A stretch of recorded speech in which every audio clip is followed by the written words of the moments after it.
Hello everyone and welcome to our coverage of the penultimate EWS-E race of 2022. We're in Switzerland and back in the big mountains for EWS-E Crans Montana.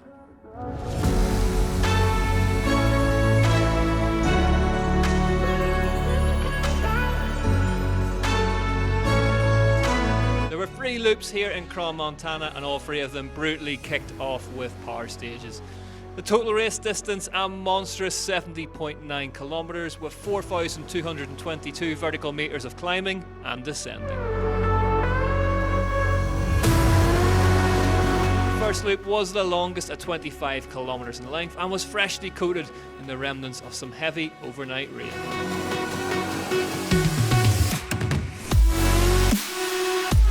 Despite being adamant that he finds the EWS-E power stages really challenging, Valais' Lee Johnson won the opening power stage to take an early lead.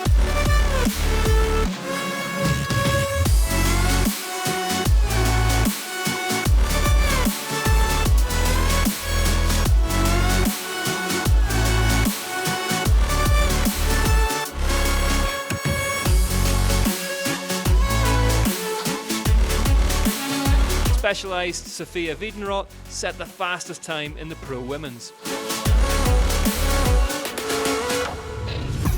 On the second stage, Orbea's overall series leader Flo Espiniera took the win, but without injured title rival Laura Charles in attendance, the Chilean knew that she could ride her own race. Canyon's Ines Toma was taking on her first ever EWS-E and clearly enjoying herself. It's back at it, racing e-bikes, how's it going? It's good, like I'm learning a lot. It's my first EWS-E and I think the format is so cool, like we race the whole day, it's full on. You go, you stop, you hardly have no time to think really, which is cool. It's very adventurous, you know, rain in your face, very high up, you're like, where do I need to go? And you shouldn't get lost because you have no time to get lost. So yeah, it's a cool adventure for me. But Wiedenroth won again on stage 3 and her lead stood at a handsome 24 seconds by the time they headed back to the pits. Yeah, actually the first uphill stage went quite well. I expected it's more slippery. I mean it was slippery, but I somehow could manage to go over those rocks and actually this was cool. The rest I'm a bit slow yet because yeah, it's like so slippery, so unpredictable, but I hope the rest of the day will be similar. Johnson's early lead had slipped by the end of the first loop and a trio of fast French racers had pushed themselves to the front. Mathieu Ruffray was now in third behind Antoine Rouge, who was just 0.6 of a second behind the overall title leader and now the leader of the race, Yannick Pontal. Yeah, it was really slippery, really hard to be confident on the first one. You know, on the rock, well, it's a little bit muddy but very slick, so yeah, I ride safe. And try to ride really clean, smooth, and at the moment it's really good. So I will try to continue like that. Perfect. You know what the gap between you and second place is? Not really, but it's really close for sure. Sophia Wiedenroth was riding high at the front of the Pro Women's. Behind her, Espiniera had a comfortable 10-second buffer ahead of Alia Marcellini. In the Pro Men's then, Pontal led Rouge, led Ruffray ahead of Johnson, Ladera and Garibo. The second loop was just shy of 22 kilometres in length and featured a brutal inversion of the bottom of Saturday's EWS Pro stage to kick things off as the rain started to fall once more.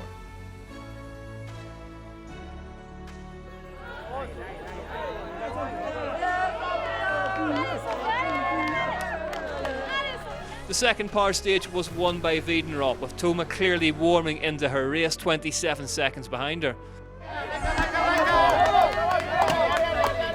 Andrea Garibo sensed an opportunity for the climbers to take to the front and took the win in the Pro Men's ahead of Milan Majsik. That moved the Italian up to second behind Pontal.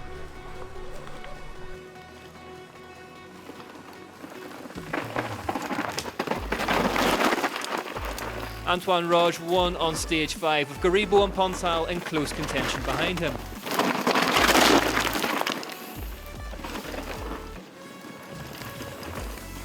Britain's Elliot Heap was pushing hard though.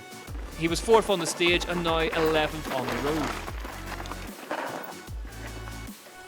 On stage 6, the downhillers struck back. Rouge took the win, Heap was 2nd and Josh Carlson was 4th. Was good. Just the pre-stage was like too hard for me, but the other one were good.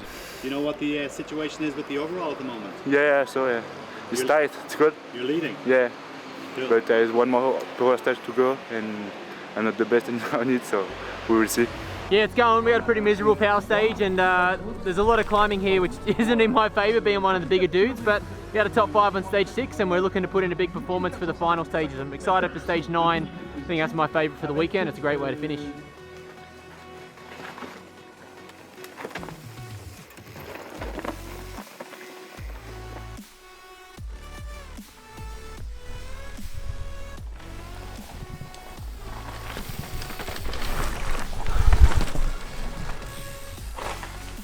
Really bad. I had a flat tire on the last stage and I have to change to put inside the tube. I lost, so I'm just right now without stop. When I see, okay, I'm almost overtaking the front, I know I'm not too bad, but obviously the race is finished in the finish, and always when, you know, like we do again a really big loop, everything can happen. I hope nothing will happen, because always when I say this in an interview something happens, but I cross my finger, I just stay like before. Salt is very important for your power, did you know that? So instead of salt pills, I go very healthy, potatoes and salt. Is this new? Is this a new thing? I Science? think it's gonna be a new trend. Yeah, yeah. I'm just starting it now. Have you had them in your pocket all day? And here is how those overalls looked as the final battery changes were being made. Sophia Wiedenroth's lead was chunky, but not unsurmountable given that a power stage still remained. Ines Thoma was holding EWS-E Petsen winner Alia Marcellini at bay for the final podium spot. Only 2.3 seconds covered the top 3 pro men. Ruffray was the closest to them, whilst Portugal's Tiago Ladeira was pushing hard in 5th. Stage 5 saw Andrea Garibo riding brilliantly to the front as he took 2nd on the stage. Only 2.3 seconds covered the top 3 pro men. Andrea Garibo was within a second of Antoine Roche. The Italian had been faultless on the power stages so far. Was he homing in on his debut win? 3 stages remain. A power stage followed by 2 super fast charges down to the finish over 24.7 kilometres. For the first time in the race, it was time to finally make use of a lift. A rerun of the power stage awaited and was now a fine balancing act of traction and momentum.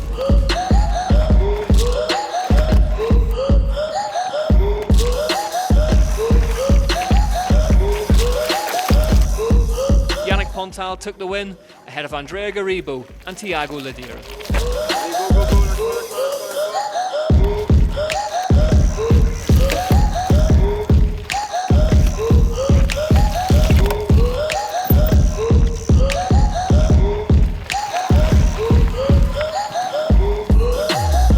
Wiedenroth made it a sweep of the pro women's power stages. 2 stages remained, and it was all downhill back to Crans Montana.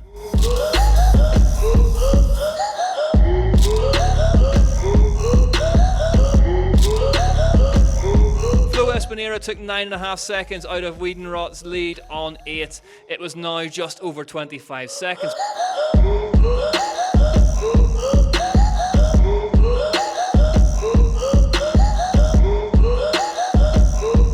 Pontal had stretched his to 13. Could anyone catch them? If so, stage 9 Demi-Toxic was their last chance to do so.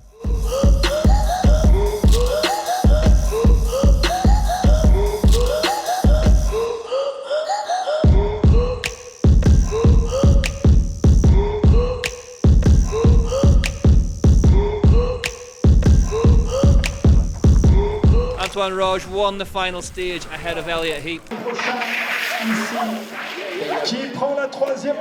Not bad. Just the last loop, did a bit of not good riding, and the last one I rode it well, so it's cool. 9 was really cool. The top was bike park, the bottom was woody, rooty, so it was cool. A bit of everything. Happy. Yeah. We always want more, but that's the game.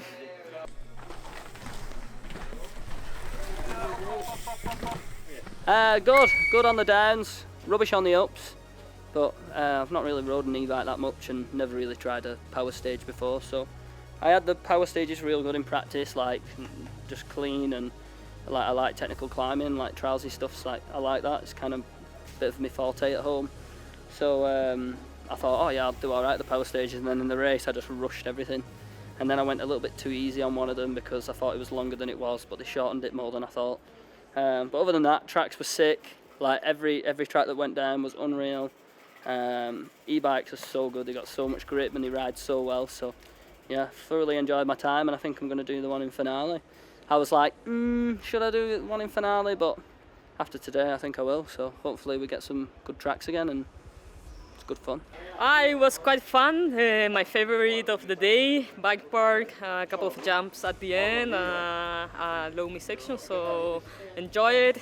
Nice to end the day in a high note as well, so good. Quite happy about my performance, but yeah, a little bit of sour taste that I couldn't take the win today, but we'll see in finale. Flo Espiniera tasted victory in the last stage, but there was no catching Sophia Wiedenroth. The German rider would claim her debut win in some style, having controlled the race beautifully all day.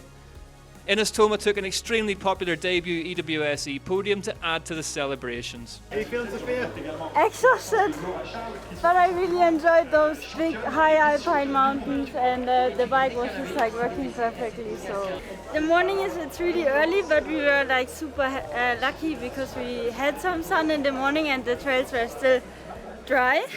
And then the rest of the day became just like more rainy, more slippery. So it was like so tricky to ride actually, but yeah, I just really like those big mountains, and I like also when it's a bit wet, so super stoked on that, really.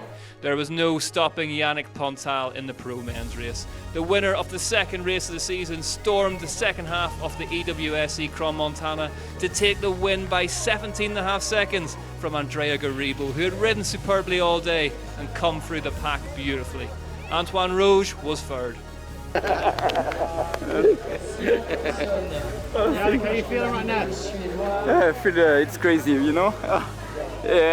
In the second loop, it was really hard for me, and I pushed out on the last one, and it was my favorite, you know, very natural, very slippery. I like when it's slippery, and I push out on the power stage. I won it, I won the second one, and yeah, I have a big margin on this one, and I rode safe, but yeah, I'm really happy. It's amazing. And this is then confirmation of those results. Sophia Wiedenroth takes the top step, aided by a clean sweep of the power stages. Flo Espiniera was second, and Ines Thoma returned to the podium, albeit her debut EWS-E one in third. Yannick Pontal backed up his win at EWS-E Pits in Jamnica earlier in the year with another one here at EWS-E Crans Montana, ahead of Garibo, whose hunt for a debut win continues. Rouge got home ahead of Ruffray and Mari, who were ahead of Pombo, Ladera, Johnson and Heap. The overalls then, with just one race remaining, a more than satisfactory day in the office for Flo Espiniera sees them increase their lead in the overall title race, but it is now Sophia Wiedenroth who is up into second place ahead of Alia Marcellini. Yannick Pontal has been the master of consistency all season, but Andrea Garibo remains just 140 points off his lead as we head to his home round in Italy. Edgar Carballo Gonzalez is in third ahead of a gaggle of riders squaring up to claim Lee Johnson's fourth place.